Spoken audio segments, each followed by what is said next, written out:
시청자 여러분 안녕하십니까? JTBC 아침 뉴스입니다. 북쪽에서 강한 바람이 불어오면서 초미세먼지가 다소 해소됐습니다. 오늘 초미세먼지 농도는 보통 수준 보이겠습니다. 다만 오전 한때 대기가 정체되면서 일시적으로 먼지 농도가 짙게 나타나겠습니다.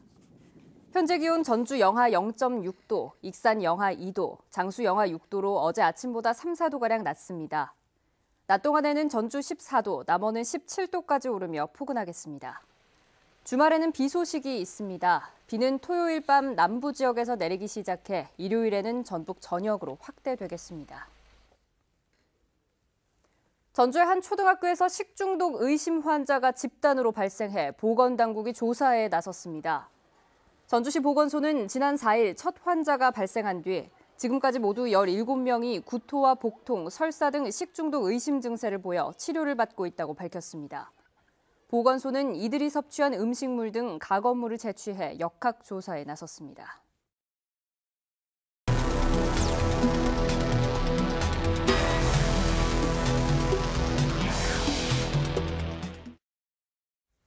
전북은 방치된 불법 폐기물이 전국에서 세 번째로 많은 곳입니다. 규제가 강화되면서 폐기물 처리 비용이 오르자 무허가 폐기물 처리 업체들이 바로 이 점을 돈벌이에 활용했는데요. 다른 지역의 쓰레기를 받아다가 전북에 몰래 버린 게 절반이 넘은 것으로 드러났습니다. 김진형 기자입니다.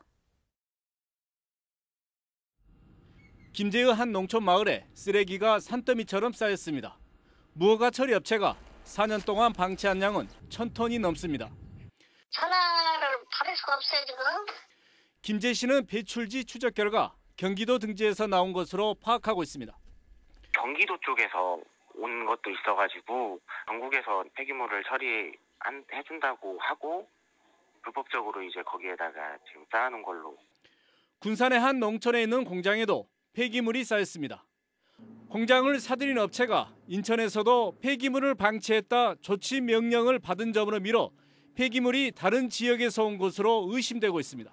인천 항에다 갖다 놨었는데 그 폐기물 쌓아놓은 거에 대해서 지금 이제 인천시에서 조치 명령을 내려서 이처럼 폐기물이 다른 지역에서 배출된 것으로 확인되거나 의심되는 불법 투기 현장은 군산과 김제, 정읍, 완주 등 4개 지역 13곳에 16,850톤에 이릅니다. 전라북도가 밝힌 불법 폐기물 36,000톤 가운데 절반 가까이 됩니다. 최근 환경 규제 강화와 중국 등 해외 수출마저 막히면서 처리 비용이 급격히 뛰자 이를 노린 무허가 처리 업체들이 가져온 것으로 분석되고 있습니다. 김제가 좀 다른 지역에 비해서 지가가 싸고 또 없지 않은 야산들이 많기 때문에 지금 불법 업자들이 투기하기에 아주 좋은 여건이어서 방치가 많은 것으로 분석이 되고 있고요. 무허가 처리업자들이 가져온 불법 폐기물로 지역이 몸살을 앓고 있어 강력한 근절 대책이 시급해 보입니다. JTBC 뉴스 김진영입니다. 네, 이번엔 임실 오염 토양 문제 짚어봅니다. 정화시설에 반입된 오염 토양이 알려진 것보다 2배 이상 많은 것으로 드러났는데요. 이 같은 정보가 환경부 전산 시스템에 모두 기록이 돼 있었지만 전라북도는 이 시스템의 존재조차 모르고 있었습니다. 전라북도의 폐기물 이력 관리에 큰 허점이 있었던 겁니다. 정원익 기자가 보도합니다. 시커먼 오염 토양이 바닥에 잔뜩 쌓였습니다. 지난해 12월 임실에 반입된 것들입니다. 지금까지 대구에서만 350톤가량이 들어온 것으로 알려졌는데 알고 보니 이게 전부가 아니었습니다. 대구는 물론 여수에서까지 4차례에 걸쳐 모두 740톤이나 되는 걸로 드러났습니다. 지금 저희 공장에 740톤을 들어와 있습니다. 아까 말씀드렸듯이 여수에서 들어온 거는 1톤입니다. 나머지는 다 대구에서 들어온 건가요? 네. 이 같은 정보는 환경부가 운영 중인 반출 오염 토양 전산관리 시스템에 모두 기록되어 있다는 사실이 뒤늦게 확인됐습니다. 임실구는 이 시스템을 통해 내용을 확인할 수 없도록 되어 있지만 유일하게 전라북도는 접근이 가능했다는 것도 밝혀졌습니다. 하지만 정작 전라북도는 이 같은 시스템이 있는지조차 제대로 모르고 있었습니다. 이 시스템을 한 번도 들어가 본 적은 없으세요, 지금까지? 예. 그 시스템이 있는 건 알고는 계셨어요? 시스템이 있던 것 같아요. 예, 많은 들은 것 같아요. 뒤늦게 오염토양 정화시설을 막아보겠다며 광주시까지 찾아가 호들갑을 떨던 전라북도. 가장 중요한 임실에 반입되고 있는 오염토양 정보는 놓쳐왔다는 비난을 피하기 어려워졌습니다. JTB 뉴스 정원익입니다. 상산구의 자사고 재지정 평가를 앞두고 갈등이 커지고 있다는 소식 여러 차례 전해드렸는데요. 그렇다면 전북교육청이 왜 평가 점수를 높이고 지표 수정을 하지 않는지에 대한 의문도 커지고 있습니다. 김승환 교육감의 정치적 목적이 반영된 것 아니냐는 분석에 힘이 실리고 있습니다. 조창현 기자입니다. 자사고의 일반고 전환은 문재인 대통령의 대표적인 교육 공약입니다. 교육 공약을 총괄한 김상곤 전 교육부 장관의 의지가 특히 강했습니다. 하지만 교육의 안정성을 요구하는 학생과 학부모, 지역사회의 반발이 커지면서 전국적으로 자사고의 일반고 전환은 거의 이루어지지 않고 있습니다. 아이들의 목소리는 무시하고 자신들의 정치적 신념을 위해서 5년마다 이렇게 학교 교육 제도를 바꾼다면 누가 교육의 안정성을 믿고 갈 수 있습니까?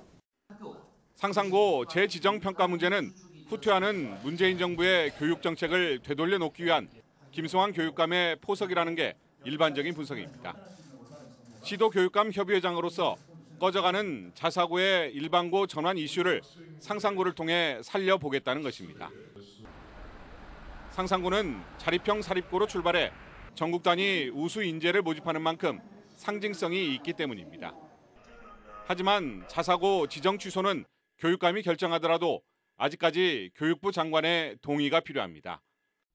따라서 상산고 평가 점수가 70점을 넘을 경우 교육부 청문 과정에서 타 시도와의 형평성을 고려해 살아 돌아올 가능성까지도 고려한 것으로 보입니다. 또 상산고를 계기로 학생 모집에 어려움을 겪고 있는 익산 남성고와 군산 중앙고의 일반고 전환도 자연스레 이끌어낼 수 있습니다.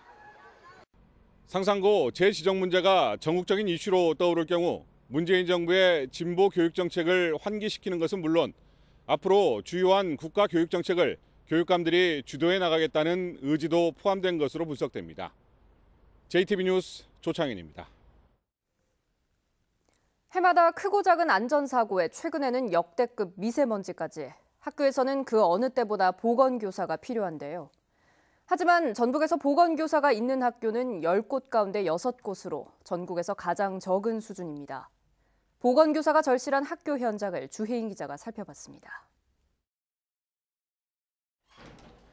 새학기를 맞은 보건실에 학생들이 끊이지 않습니다. 다친 학생부터 밴드나 마스크를 찾는 학생까지. 요즘처럼 미세먼지가 심한 날엔 안내 문자까지 보내야 돼 보건교사의 하루는 그 어느 때보다 바쁩니다. 새학기 때는 지금 계획이나 운영 방침 이런 것들을 다 이렇게 계획을 짜야 되니까 그런 게 좀 바쁘죠. 주의보나 경보가 있을 때 먼저 학교에서 메신저를 통해서 선생님께 다 메시지를 보내요. 전북의 초중고등학교에서는 해마다 4,800여 건씩 안전사고도 끊이지 않는 상황. 하지만 보건교사가 있는 곳은 전체의 61%로 전국 최하위 수준입니다. 전체가 새학급인 완주의 한 중학교를 찾아가 봤습니다. 보건실 문은 자물쇠로 잠겨 있고 보건교사가 없어서 일반 교사가 보건 업무까지 맡고 있습니다. 33년 만에 지금 보건이라는 업무를 처음 3년 동안 보건실 문 안 열었다고 그러더라고. 그 안에 가니까 뭐 곡성 막 그런 것처럼 무슨 건물 있고 막 그러더라고. 교무실 약품 상자만 놓고 있었던 거예요. 6학급뿐인 완주의 이 초등학교 보건실도 쉬는 시간과 점심시간에 이용하라는 안내문이 붙어 있지만 보건실 문은 잠겨 있습니다. 보건교사 역시 없습니다.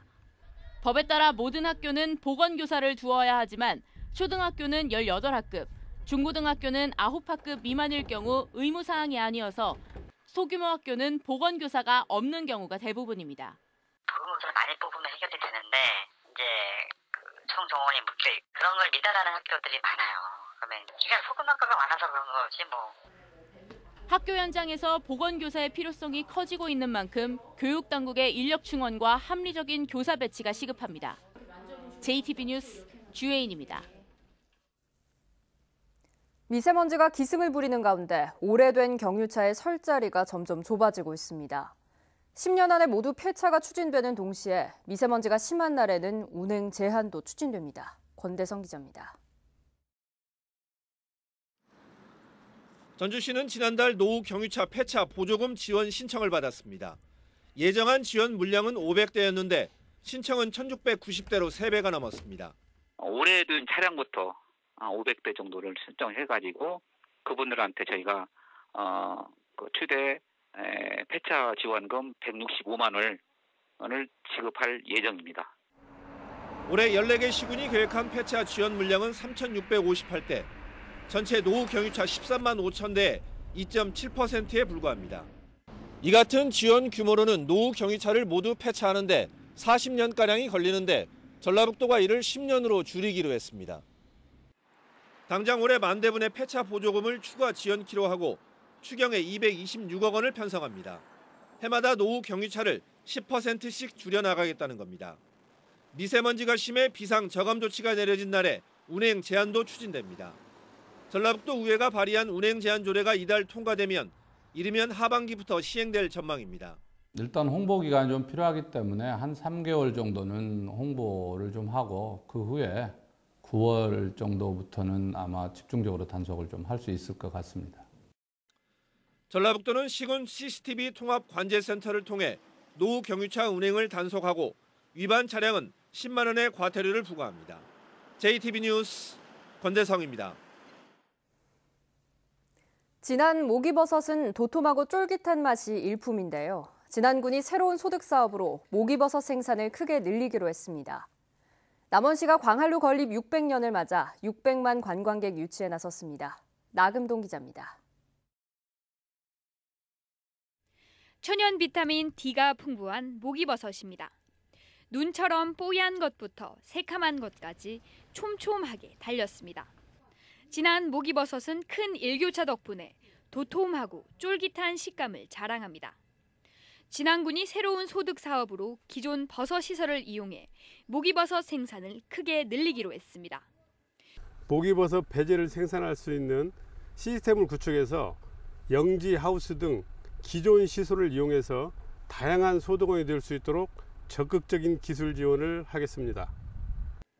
남원시가 광한루 건립 600년을 맞아 600만 관광객 유치를 위해 한국 대표 여행사연합과 여행상품을 함께 개발하기로 했습니다. 전국 국내 관광여행사 50여 곳이 참여한 여행사연합은 100만 명이 넘는 회원을 보유하고 있습니다. 이번 업무 협약을 통해서 남원의 우수한 관광 자원을 상품화하여 관광객 유치는 물론 관광 경쟁력을 높여 나가겠습니다. 완주군이 보훈수당 지급 대상자를 고엽제 후유 의증 등록자 등까지 확대하기 위해 조례를 개정하고 있습니다. 조례가 개정되면 매달 6만 원씩 지급되는 보훈수당 수혜자는 1,100여 명에서 2배가량 늘어납니다. 2019 농촌개발대학 입학식이 고창 농업기술센터에서 열렸습니다.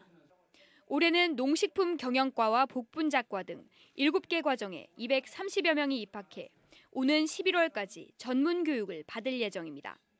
JTB 뉴스 나금동입니다. 전라북도 농어촌 종합지원센터가 발주한 계약이 불법 하도급이 되고 업체 간의 분쟁까지 발생해 잡음이 일고 있습니다. 농어촌 종합지원센터는 지난해 2억 4천만 원의 증강현실을 기반으로 하는 농촌 관광 시스템 개발 사업자를 선정했지만 계약과 달리 불법 하도급한 사실이 밝혀져 이 업체의 전국 공공입찰 참가를 제한하는 방안을 검토하고 있다고 밝혔습니다. 전라북도의회 최영심 의원은 전라북도와 센터 측의 관리 소홀로 인해 업체 간 계약 해지와 대금 미납에 따른 잡음까지 불거졌다면서 용역 사업의 실태를 점검하고 대책을 마련하라고 촉구했습니다. 교육부가 세월호 시국선언 참여 교사에 대한 고발을 취하하면서 명예회복의 기회가 마련될 것으로 보입니다. 박근혜 정부 당시 교육부는 국가공무원법 위반으로 세월호 시국선언에 참여한 284명의 교사를 고발했으며 이 가운데 도내에서는 15명의 교사가 포함됐습니다.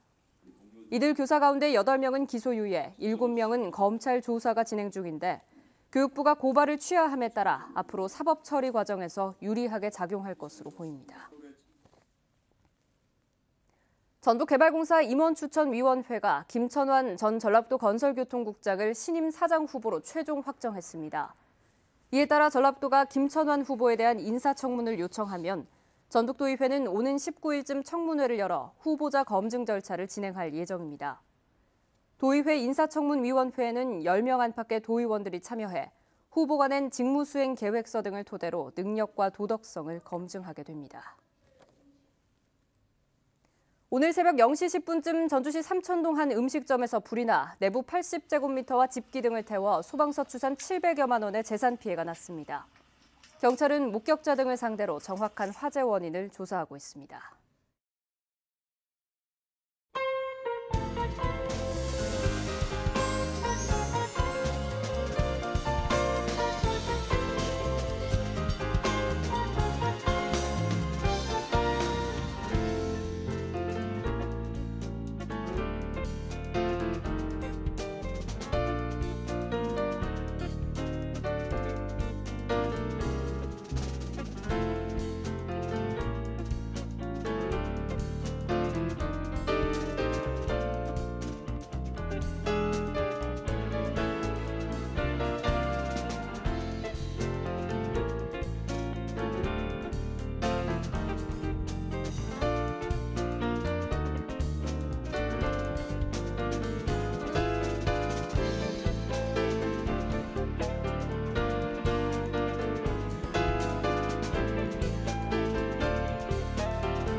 JTBC 아침 뉴스를 마칩니다. 함께해 주신 여러분 고맙습니다.